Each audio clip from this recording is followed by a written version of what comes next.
Visa নীতির আওতায় নয়, দুর্নীতির অভিযোগে সাবেক সেনাপ্রধানের বিরুদ্ধে নিষেধাজ্ঞা দিয়েছে যুক্তরাষ্ট্রের পররাষ্ট্র দপ্তর। পররাষ্ট্রমন্ত্রী জানান, নিষেধাজ্ঞার বিষয়টি আগেই ওয়াশিংটনে বাংলাদেশ দূতাবাসকে জানিয়েছিল যুক্তরাষ্ট্র। তবে স্বরাষ্ট্রমন্ত্রী জানান, নিষেধাজ্ঞার বিষয়ে যুক্তরাষ্ট্রের বিবৃতি এখনও সরকারের কাছে আসেনি। ঝুমুর বাড়ির প্রতিবেদন।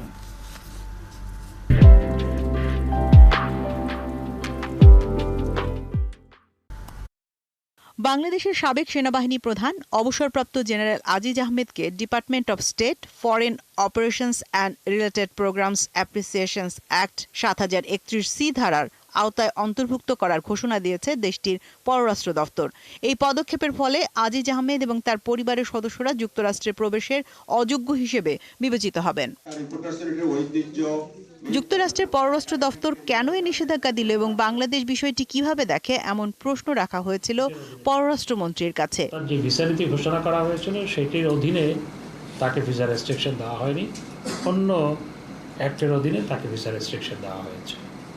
আমরা দুর্নীতির বিরুদ্ধে আমাদের সরকার জিরো টলারেন্স নীতি গ্রহণ করেছে এবং মাননীয় প্রধানমন্ত্রী আপনারা দেখেছেন আওয়ামী লীগের অনেক সংসদ সদস্য দুর্নীতির দায়ে জেলে গেছে। ইউএসএতে আমাদের মিশনকে আগে জানানো হয়েছে, অর্থাৎ এটা পাবলিক করার আগে জানানো হয়েছে। তো এটা আর্মির বিষয়, যেহেতু সেনাবাহিনীর বিষয়, এটা সেনাবাহিনীর বিষয়ের ক্ষেত্রে আমি এই মুহূর্তে কিছু বলতে চাই না।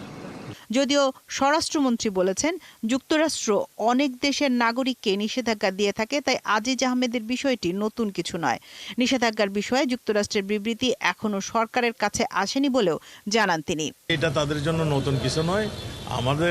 আমাদের যাকে দিয়েছেন এটা আমাদের কাছে এখনো সঠিকভাবে আমাদের কাছে আসেনি।